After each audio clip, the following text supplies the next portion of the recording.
Welcome to Change and Triumph. Today, we're here with Keith Gillard, founder of Cistero, wood waste to sustainable aviation fuel. And that alone is a absolute mouthful because I never knew until we spoke that you could turn wood into sustainable aviation fuel. I mean, that is just absolutely phenomenal. So every episode, we're always going to reveal what did you learn and a little bit about your life. Before we talk about Cistero, your raise, or the science, I want to go back. Where did your story really begin? Sure. Thanks very much. So I'm from Western Canada. I grew up in and around Vancouver, and I was brought up in a household where entrepreneurship was modeled and made normal for me, where failure was just something that were table stakes.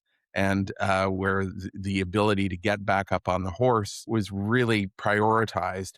And so it really shaped me in a way that made me very risk tolerant and able to iterate on ideas and have successes and failures and just move on to the next success. When you say an entrepreneurial family, were they in the same space as you are now? No, it wasn't the same space. My father, he had a very high profile venture together with one of the stars of the very popular television series MASH. And he opened a line of frozen yogurt stores across the Oh, Hawaiian Islands. He was well ahead of the frozen yogurt craze, and it didn't wow. work out, but it was sure fun to spend all that time in and around those businesses around Hawaii as a kid, and of course, to have this very famous television celebrity part of our lives made it glamorous. But I've definitely learned more from the aftermath. How my father didn't miss a beat. It's just like, oh well, and he was on to the next thing. Those are definite lessons that we don't learn from reading a book. And how about your mom? What did she do? Was she supportive in the same business, or was she kind of separate and also doing something else? Mom's always been supportive, and when my father was still around, she was a stay-at-home mom. But after that, she did go to work, and she was running her own business on the side as well. She Oh, encouraged my brother and I to develop businesses, to work, to make money, and to find purpose and connection in the things that we were doing. that's phenomenal. So, if you don't mind me asking, what age did you lose your dad? Well, he moved on and remarried when I was about 9 years old. I see. Divorce. I had a conversation with someone just yesterday, and we were talking about how his divorce around the same exact age, he was actually 9, and, how it affected his life and how he basically took that and it was able to power him to the next thing. And, when you look at his life, it was something that could have either destroyed him or he could have used it as fuel. And it sounds like you were one that used it as fuel, and so did your mom. Mom is tough. She cannot be knocked down, at least not for long. So yeah, Mom did an amazing job. My brother and I have both turned out to be very resilient individuals. Yeah, I'm very proud to be her son. That's wonderful. So I see that you spent many, many years before getting into this type of fuel as a venture capitalist in clean energy. So this isn't new for you. What first pulled you toward energy and the planet? Your conviction and just that whole thing. I'd like to hear a little more about your conviction in clean energy. What pulled you that way? You're going to start to think that television stars influenced my whole life here, but growing up in Canada, you are probably not familiar with Dr. David Suzuki, but here in Canada, he was a major TV star. He hosted a TV series on the CBC called The Nature of Things, and he was cool. I mean, from his name, he was Japanese, but he had this big afro and he wore these cool hippie shades. He had a great fashion sense, definitely hippie influenced, but it was the 1970s, right? He spoke the language of youth, but he was incredibly smart. Obviously, a guy with a PhD, a scientist, a naturalist. He was Canada's answer to David Attenborough. You know, like he was, it was on the TV all the time. And God, I idolized him as a kid. There was a guy who made science cool. He made environmentalism cool. And it was a huge influence on my young psyche and my own value propositions. I remember lecturing my mom when I was in grade 5 about environmentalism. Mom is not by no means a litterer or a polluter or any kind of bad citizen, but I was determined she was going to do better. And so this was always there for me. But career wise, I hadn't thought to pursue it until in 2000. I was headhunted by Mitsubishi Corporation to start up and run Nice. their Canadian venture capital activities. And they, in the wake of the Huh. dot-com collapse, they focused me on their strategic interest in alternative energy and environmental technologies. So thank goodness I did a couple of years of chemistry when I was at university because suddenly I really needed that vocabulary. And honestly, I fought it. I was telling them that, you know, look at the historical venture returns on, we didn't have the term clean tech yet, but for environmental or alternative energies. And they were not good through the 90s. You had a few great success stories like Ballard Fuel Cell, and this, but they were few and far between. And so I fought it. I said, don't make me do this. And they said, no, you're doing it. And it was a great call because actually the investments I've made across my career, again, some successes and some failures, but the successes have dramatically outperformed the failures. I'm very proud of the track record across all of the investments that I've made. You know, that sounds amazing. And would you care to share some of those investments that turned out really well in clean energy? Sure. Yeah. So ESS is a energy storage systems is a company out of Portland, Oregon, that came up with a large scale flow battery. So it has some similarities to the kind of batteries that you're familiar with, but in this case, it's large scale. It's as big as a container on the back of a train or truck, that size, and Wow, okay. filled with salt water and iron. So if it had a Wow. catastrophic failure, if somebody were to, you know, were to shoot it or something like that, you'd just get some rusty salt water in the ground. Very benign, No, that's amazing. and yet worked really well to store so large scale solar or wind energy. And when that went public on the Nasdaq, it very quickly had a $2 billion valuation, and we had paid. I think when we made the investment, we valued the company at 4.5 million. So we had a very dramatic Wow. rise in value. Yeah. That is a phenomenal story. Talk about a win. You valued it at 4.5 million. Do you mind ask what was the investment? Well, I think our initial investment was just a couple of $1 million.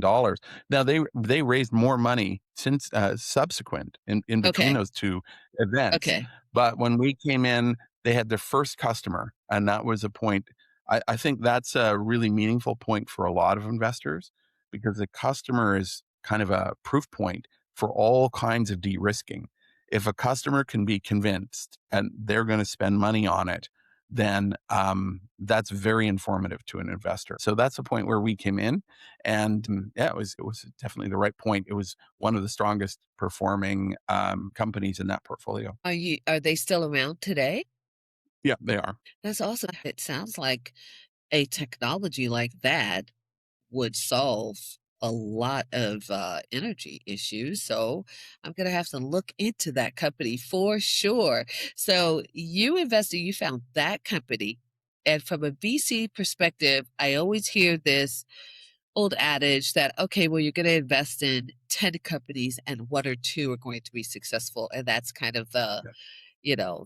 the idea behind VC. What do you see as average for the VC market? Is it really You invest in 10, 20, 30 companies, and then from that, you only expect 10 or 20% to go, or maybe even 1 or 2%. No, 1 or 2% wouldn't work. The 10 or 20% are the ones that produce the returns for the whole portfolio. And because of this, as an investor, you have to see a path to making 10 times your money on an investment. If the investment can only double your money from a venture perspective, we're not talking here about a mature, profitable cash flowing company.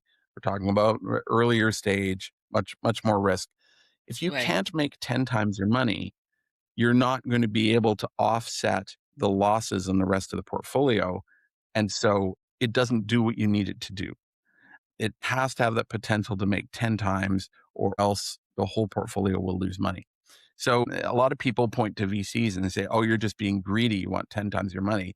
And no, this is not greed. This is just survival as a firm, because maybe investors will tolerate one fund that loses money. But if you lose money 2 funds in a row, you're dead. Nobody's going to invest in you again. So investors will be very careful to make sure that every company has the potential to make a lot. And yeah, I mean, you have to be okay with failure, and it's never pleasant. It hurts. It's disappointing every time. You have a company that had so much promise and you did all the due diligence. You knew the market was good. You knew the technology worked. Incidentally, none of the companies I've ever been involved with failed because their technology didn't work. The technology always worked. The failures were always people who were wrong for the job or who made a mistake. They misjudged the market. Something wasn't right. All of the failures can be tied down to people.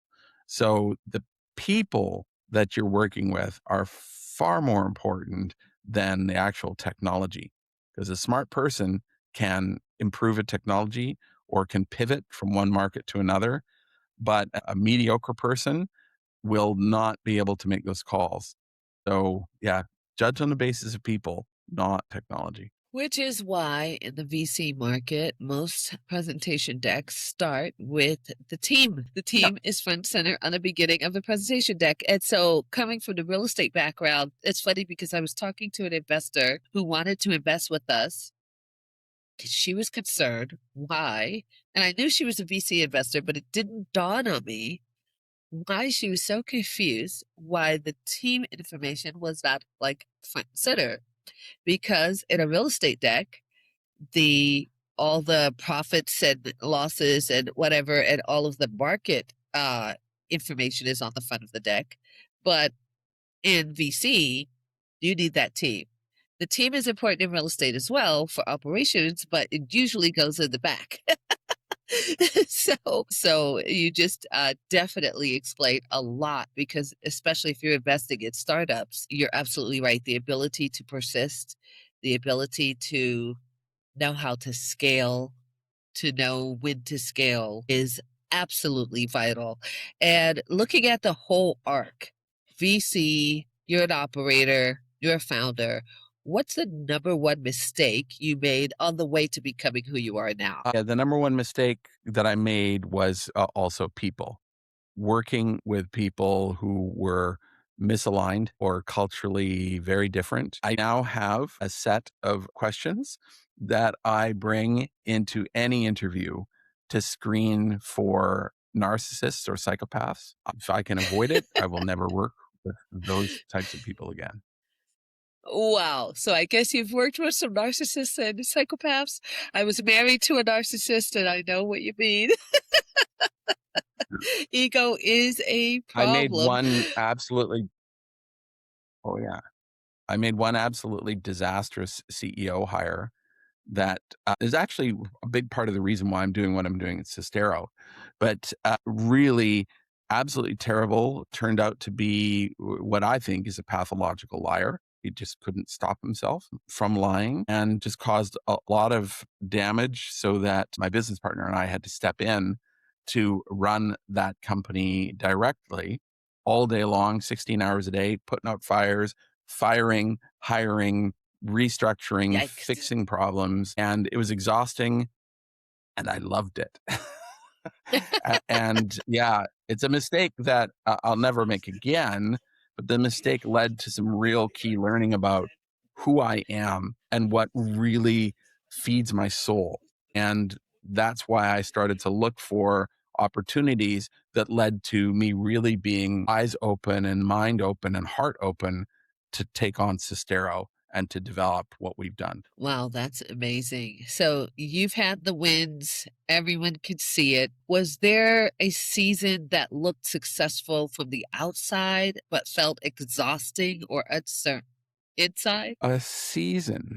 When I think about your background in clean energy, I know that the initials ESG, environmental, sustainable, and governmental, in the last 15 years, or even since Al Gore, you said you started way back in the 90s with Mitsubishi in this clean energy field. And I was thinking about Al Gore. So Al Gore showed us, I remember the documentary about everything and all this stuff was going to be a mess. And then we came up with the governmental, thing because a lot of people, a lot of impact investments now for investors, they want to invest, in impact. And that ESG conversation has kind of gone through some hiccups, and some of the investments have pulled out of that space, but yet we still need to divide the space into what does impact mean, what does ESG mean. And what I mean by that, when it comes to ESG, have you had any dealings with this subject that I'm talking about where there needed to be a certain amount of money invested in that particular in that particular space, ESG, in order to get those dollars from certain institutional investors. Whereas now, lately, it's not a big deal anymore. People are not really looking for that, but they're still looking for impact investments. Have you had Sure. any So experience over the last 20 years about that? absolutely. So ESG and impact are commonly seen as synonyms, but they're not. They're different Ah, things. So okay. impact is the effect that your company, your products and services have on the world. ESG is the effect that the world has on your company. So ESG is really a measure of risk, whereas impact is a measure of tangible results that you can achieve. How much CO2 can you pull out of the atmosphere? How many people can you feed? How much ocean can you clean up? How many jobs can you create? Right? That's all impact. ESG is environmental, social, and governance, and it's about risks. So the environmental is the risk, right? So, for example, at Cistero, we are buying former pulp and paper mills because our process takes the exact same inputs. The pulp and paper industry in North America has collapsed. It's moved to the global south. And so they're just sitting there unused, but they were around 50, 100, even more years, and they're contaminated. There's an Huh. environmental risk about each one of these. That's something we have to think about. On the social side, right?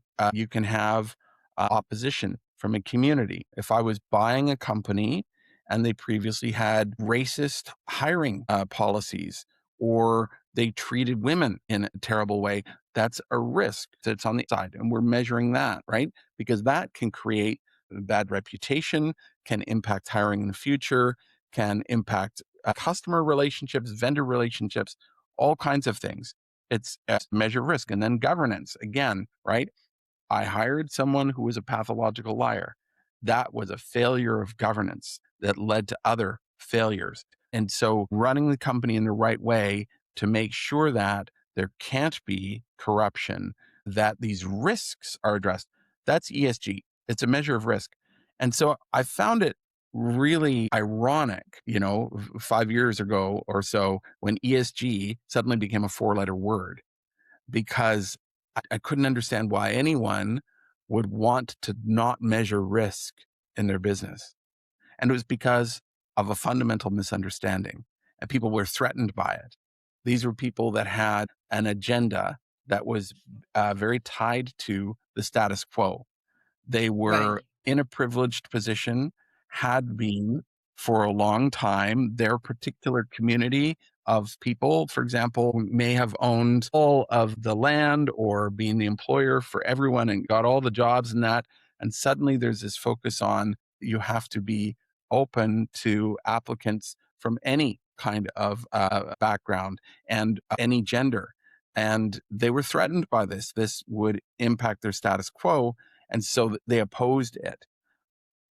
The risks are still there. Even if they're not measuring the ESG, they're still subject to those risks. And this is why banks and insurance companies have not gotten off of the ESG bandwagon, because for them, risk is the name of the game. That's the whole way that they succeed, is to really understand and play with risk appropriately. So ESG is here to stay. There's been a backlash and maybe it will get labeled with other names, but it's something that I've always paid very close attention to. Smart. And, when you mentioned the definition of governance, I saw something where, well, of course, we all saw what happened with Elon and Twitter. In that particular story with that subject of ESG, of course, the EV cars and Tesla had institutional funding. And I can't remember the exact number. I can't quote it. I know that some money was pulled out, a few $1 billion, because he bought Twitter, because he didn't fit into the governance part or the social part. I think the social part of ESG funding. And so then that funding was pulled back. And so I've spoken to a few different investors on the institutional side where that's where it became a 4-letter word because of that social and governance part, because governance was more like, the club that you're in and not specifically about whatever the subject matter is, like electric cars. So have you had any experience with that piece Yeah, of it, being a hindrance to raising capital with you being in such a impactful company? Because a lot of these institutional investors put the capital into these buckets. Okay, well, it's for that. Okay, yeah, we can assign it because it's for that specific thing. And then now they're out of the buckets. You know what I mean? Yep. absolutely. So directly to the kind of investment I've made, which have been in all in environmental or, or low carbon energy with some health investments as well. It's all being impact investments. And so that tends to pre-select a class of investors that are already pretty open-minded to these types of things and for whom ESG is not a problem. However, those investors have to raise the money themselves. There's very few funds that are funded by just, one person. There's family offices, of course, but for the VCs, they tend to go out and get the money from the big limited partners, the banks, the insurance companies, the pension plans. Those LPs had a varying reaction to this ESG backlash. Again, insurance companies and banks, they love measuring risk. So for them, ESG is not a problem. But for some of these other groups, especially very conservatively politically tied groups, of course, conservatives by nature, anything that changes status quo is not conservative. And so there is a natural bias against anything that will change things because that's not conservative. That's not the way Grandpappy did things, so that's not the way we're going to do them either. And so I understand where it comes from, and I have respect for people, but respect for people is actually what drives me to be attracted to ESG, because I want to be aware of the impact that we do has on the communities where we live, on people, on the environment. I want to be aware of that. I think it really is cultural conservatism that drove the move against ESG. Like I said, it's not going anywhere. It's like disco. It never died. It just went underground It and never now did. it rules pop music. We just don't call it Fact. disco. That's a good one. That's a good point. So you've sat on both sides. I mean, you're funded clean tech and you're operating a clean tech company now. So we know where your passion is. What separates the founders who survive this capital intensive space from the ones who get swallowed by it? The founders who survive are resilient, who are able to tolerate and learn from failure, are able to pivot, to accept that maybe they misjudged something about the market, or the customer's needs or willingness to pay, and are able to adjust those plans. And that may mean actually folding a company and moving on to another opportunity, or it could mean just developing a whole new way to go. Now, I'll talk about the company Carbon Cure, which is a company out of Halifax here in Canada on the East Coast. When we first looked at Carbon Cure, they had a way to inject CO2 into concrete and make bricks and paving stones that cured very quickly because the carbon dioxide would create these nanocrystals in there, which made them stronger. And we chose not to invest at that time because it was a niche market. A few years later, they were able to pivot to ready mix concrete. The same stuff that we all see comes in a cement truck and pours out into your foundation or a sidewalk or whatever. As they pivoted off of that initial market into something that really was immense. It's what buildings are made out of, or certainly what their foundations are made out of. It is everywhere, and brought those advantages of fast curing time and greater strength into that market. That became very interesting. A better example even is Redland Technologies, which when I first looked at it when I was in Mitsubishi, Redland was doing compound semiconductor growth, and they were selling to First Solar and a number of companies like that. It was interesting, but also a commodity that people were just buying the beginning of their value chain, and therefore they don't ascribe a lot of value to it. Where it became interesting was when they developed their compound semiconductor to be the heart of medical imaging. So that became the heart of new CT and nuclear scans that would allow for a better image faster with 1/6 the amount of to a patient. This was an enormous health benefit to those patients and a huge benefit to the doctors who now had a more clear, detailed image where they could identify tumors or other problems. Even though technology at the heart of it was still the same, it was a complete pivot on the market. That company went from being worth only $11.5 million to we ended up selling it to Canon, the famous Japanese imaging company, for $335 million. So yeah, it was a very dramatic result because of their ability to recognize that they weren't quite doing the right thing and to tweak it and reposition themselves for the right market. That's phenomenal. Talked about companies that have been around since the 90s. Well, the company as old as Canon, it's older than 50 years old, at least. Oh, Canon is Canon's a at very least 70. well-established company, yeah. Yeah, 70 years old. Their company, Redland. This company you've been dealing with since you were at Mitsubishi in the 90s, and obviously they've had to move with technology. So 2000s, today, yeah. yeah, today we are in the age of AI. So if a founder in hard tech is worried about AI, will leave them behind, what would you tell them to do this week? In hard tech, AI is coming up quickly in material science, material discovery. AI is able to move through a lot of new compounds very quickly and accurately make predictions about those properties and how to manufacture those materials. So that is getting faster and faster and faster. AI doesn't yet have the imagination about how to apply those properties, but I say yet because that will develop as well. I don't think that people in hard tech are quite as worried as people in soft tech. I think people in software are losing their jobs like crazy right now. I have many friends in the video game industry, Right. for example, who have lost their jobs or are in fear of that.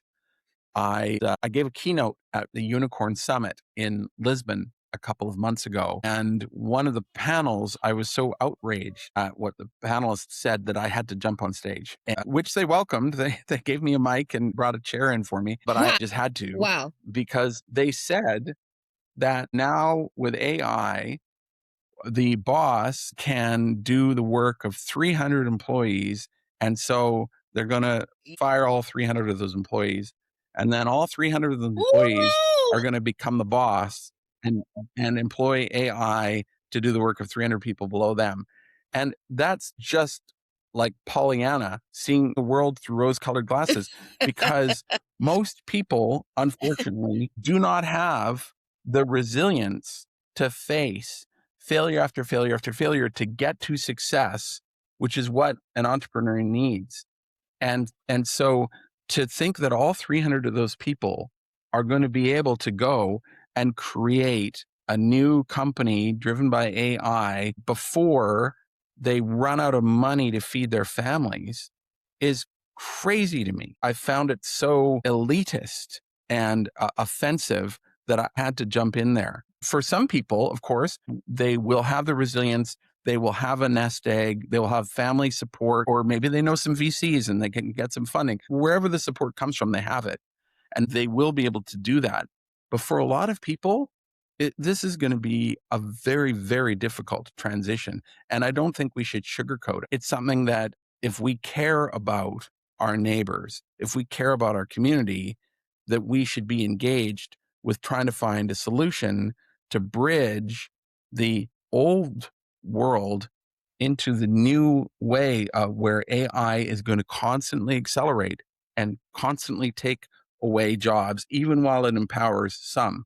I think it's incumbent upon all of us to make sure that the value that AI can create is not concentrated in the 1%, but is shared among all. And I think that's really going to take work and vigilance to make sure that we all benefit. That's very insightful. And as a matter of fact, that entire thought process that everyone's going to become an entrepreneur was already tested during 2020. And everyone who thought that they could work from home, deal with their husband or wife all day long, and figure out how to be the boss, figure out how to hire employees, figure out how to do marketing, advertising, how to set up systems and processes, CRMs and everything else, went back to work.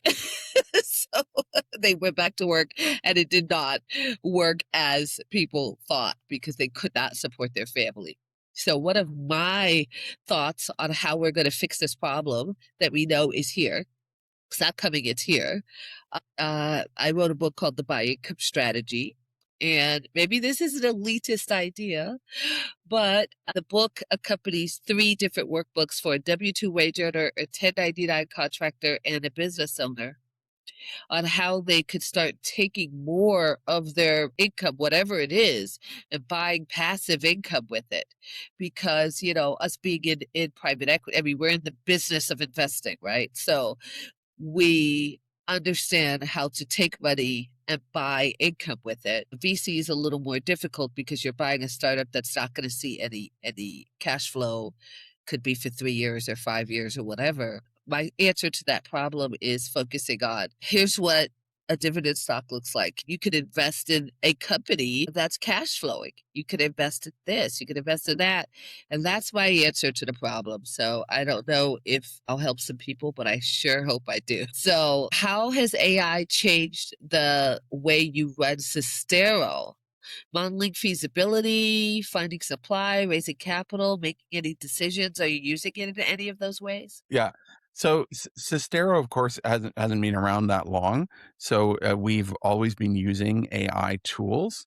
AI, first of all, for research, you have to be very careful, of course, that you get all your sources for the data and constantly checking for hallucinations, because some of the most ridiculous things I've found in data reports that obviously no one checked. I was told that my own name was Joel McKinnon in one report. What? Who is that? Yeah, just total hallucinations. It happens. But I would say happened to me also in my CRM. So we have interns watching the text response. So we have like a AI that answers questions. And someone said, I want to talk to Tené Williams. They go, and the AI goes, there's nobody named Tené Williams here. I could have you talk to some made up name. Yeah. What? But there are There are more and more tools now. So a good friend of mine in Germany, Andre Morera, he and I worked together at BASF. He now runs a company that uses AI for various things. His first product was a subscription product that summarizes all new laws in the EU. So every day, anything that's coming up, lawyers subscribe to this, and then we'd get a list.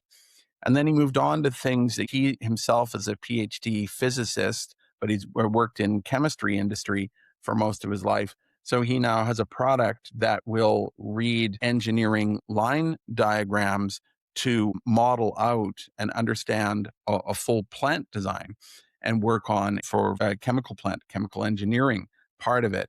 And that's enabled by AI. That's an amazing tool. So these tools are out there. It's very mundane, but I struggle with the absolute torrent of email that is coming into me every day, some of which is very valuable and some of which isn't. I've finally found an AI driven email program that really works well. And it sounds boring, but that's probably the number one thing for me. It saves me hours and frustration and lost opportunities every day. And another one that's very interesting is Bordy. Bordy is an AI who the first time I met Bordy phoned me and sounds like a charming young Australian guy with a sense of humor and really quite personable, enjoyable to talk to. And now Really? I'm now on Bordy's advisory board and am benefiting from a lot more things there. Bordy has become an assistant for me. Before every meeting, I get a text reminding me of who it is that I'm meeting with, what is their background, what's their relevance to my business. Bordy takes feedback. Yeah, it's so some of these tools, right? Again, some of them are very mundane, but my goodness, what a positive impact it's had for me. I'm very excited about the possibilities in chemical engineering, especially as we look with Cistero to make improvements on our yield and throughput, on handling of any tree, any part of a tree, and even other biomass, agricultural biomass, or potentially other feedstocks as well. AI with sensors can really help us to unlock a lot of value that are otherwise waste products. You know, we've been talking about Cistero this entire conversation. Is such a unique thing that I never heard of. You established this company just in 2025 because you saw a really awesome opportunity. Could you kind of give an overview of what Cistero does and how you could turn trees into fuel?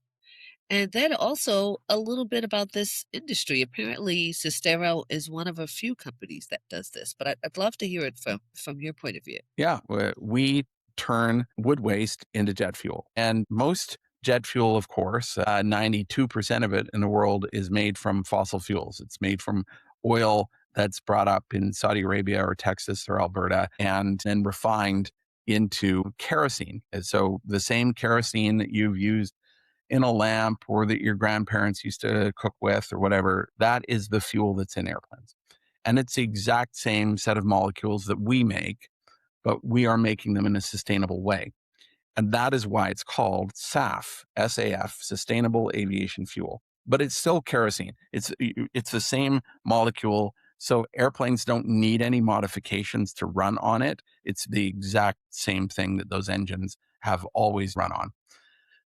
Now, SAF right now, 90% of it in the world is made from a used cooking oil or beef tallow. So it's things that are from the food value chain. I always tell people, you may not know it, but you're flying on the wings of the meat industry. That's the truth of it. Our process does not touch on the food value chain at all, and uses what certainly is in Canada anyway is a very abundant resource, which is the waste from sawmills or from forestry. And for us, we don't really care what type of tree it is or if it's diseased or damaged. That's all fine. Bark, leaves, needles, beetles, whatever. We can process that to make this fuel. In other parts of the world, of course, they're not blessed with this abundance of wood waste, so they would look to make things in a different way. There are about 4 or 5 different paths for making SAF, and chemists are coming up with new ones all the time. But ours is a recognized, certified pathway that is in use. We're not the first person to do this. We are using technologies that were established decades ago commercially. It just happens that we're putting them together in a new way to address the needs of this market. In North America, we really lag the world. We are not putting in any mandates that force the adoption of this fuel. Europe is the furthest ahead, but Asia and Australia are also coming along very quickly. So just to put it in numbers, today, Europe requires 2% in a tank of fuel. 2% of it has to be sustainably made. 98% of it, it's fine. Right now it's coming through the Strait of Hormuz, right? Or it's not today. Europe's got less than a month of jet fuel right now. It was announced this week. Jeez. Wow. It was just 2 months ago they had less than a month. And then Strait of Hormuz opened. Things seemed fine. No, Strait of Hormuz closed. They're going to run out of jet fuel again. So, but in 2030, that 2% number jumps to 6%. And the penalties for non-compliance are really punishing. So SAF costs quite a bit more than jet fuel. It costs double or triple. But the penalties are double that. So it's definitely worthwhile for the airlines to do it. Nevertheless, despite North America lagging the rest of the wait, world. if you could put a pin in Okay. it right there. So SAF costs double, so that means the cost of flights will go up.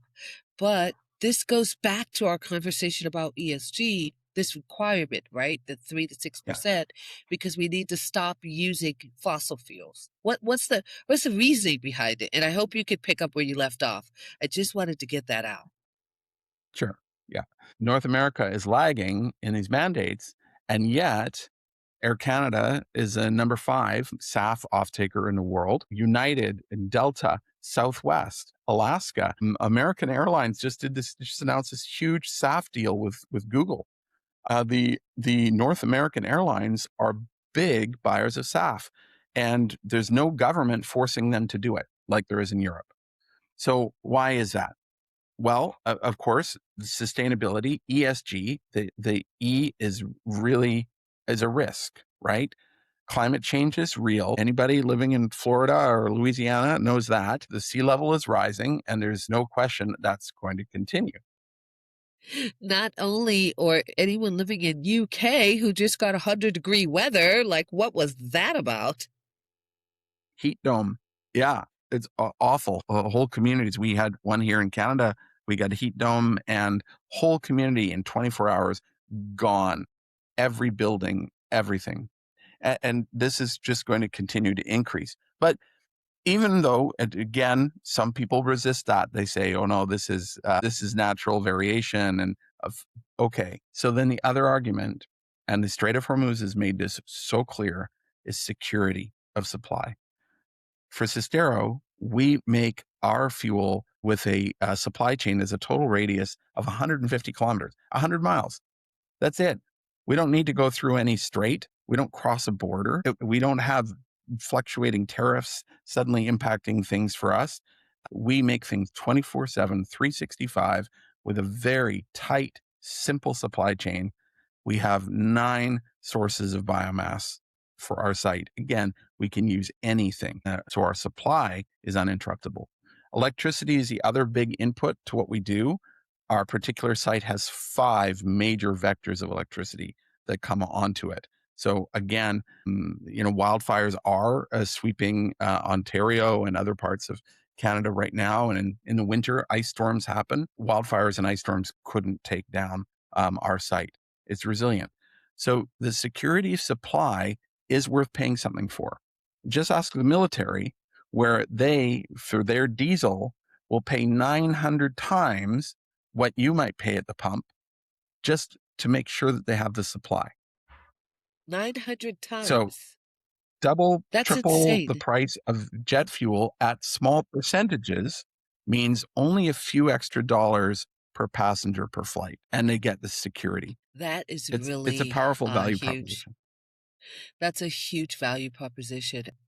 I thought about California fires as you were talking about the fires in Canada, and Australia was talking about how California does not handle their firewood properly. And so I was thinking, and I guess Canada handles their firewood properly because California has so many brush fires because they aren't controlled burning. But if you could take those trees that are dried out or whatever and make fuel out of it, I mean, that's gotta be what sustainability is all about, being responsible with the earth, being good and kind to the earth that we live on, or else the earth Right? could kick us out like it might be doing right now. No, you got it for sure. California, actually, Canada has the same problem, that we're such tree huggers that we stopped managing our forests. So you can compare Canada and Sweden, which have the same mix of trees or the same latitude, same kind of rocky, mountainous terrain. In the last 10 years, Sweden lost 0.1% of its forests to forest fire. Canada lost 12%. We are Oh. 120 times worse than Sweden. So if But you could turn with that you could Cistero, turn that into fuel, yeah.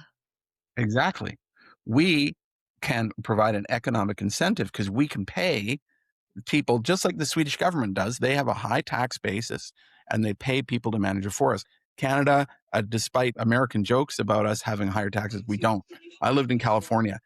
Taxes were way worse there than they are here in Canada. And so we try to keep our taxes low. So we haven't been doing that. But Cistero, we can pay for those people to go and do that work and bring that material to us. We can turn it into fuel and sell it. That's phenomenal. So what's the first move for someone who sees a waste into value opportunity in their own industry, just like you have, the way you saw wood waste? Yeah, work out the economics. Who buys it and why? What do they really care about? And when I first started working on a SAF, I was focused on sustainability. That had been my career to that point. And what I quickly realized was that's a second or third point on people's list. Number one is security. They want a supply chain that's uninterruptible. And so came to learn that, and that repositioned how we talk about what we're doing and how we engage with customers. It helps, our particular SAF at Cistero is better than 95% in terms of its environmental impact. We reduce the carbon emissions from jet flight by 90%. And most SAF out there just does 80%. We dramatically outperform most of the SAF that's out there. But the thing that really resonates with people is a story around multiple feedstock inputs, multiple vectors of electricity, short supply chain. That's the real differentiator here, is because Strait of Hormuz, everybody's feeling the pain. Everybody, when you go to the pump, I don't know if you have an electric vehicle or a gas vehicle, but you certainly know people with gas vehicles. People are feeling the pain right now. It's become a political issue Oh, yeah. in pretty much every country. Absolutely. I'm excited to learn that you currently are still opening additional facilities for Cistero. Tell us a little bit about how someone might be able to get involved. I'm very happy to talk with people, especially that bring added value and insights that can help what we're doing. They can get in touch with us. We're at Cistero.ca. We're a Canadian domain, not a .com. They can contact us at saf@cistero.ca, or they can look me up on LinkedIn, where I'm easy to find, and you can send me a direct message there. This show is called Change and Triumph. So, looking back at everything you've survived, everything you've learned, and everything you've been building now, what has been your greatest change and what has been your greatest triumph? The greatest change for me was to stop believing the negative voice inside of me, which was echoing things that I imagined other people were thinking and to move beyond that. And that took a lot of work. I'm a daily meditator. I've done a lot of work to eliminate that from my life. So, confident self-belief without being delusional, I would say, as being the biggest change. I could not do what I do now had I not been through some of those very difficult experiences, which have given me the confidence that I can cope with anything and I can find solutions to any problem. It has been a phenomenal podcast. I am so grateful to have you on. This was such a high level conversation about fixing the world's problems. And I'm just a consumer, right? I just buy gas at the pump. I never really noticed SAF, but as you say, SAF, it's like, oh, something I've seen before. I don't know if that's the name of a company or maybe I have seen it before, but I remember, when what is it, the corn type of fuel. What do they call that kind of fuel? Uh, Ethanol. Ethanol. You see, I'm such a consumer. I know ethanol is at the pump. So that's on regular gasoline, but for jet fuel, it is called SAF. So we've learned something today, and thank you for sharing your story with us. Great. Thanks very much, Tené. It was fun.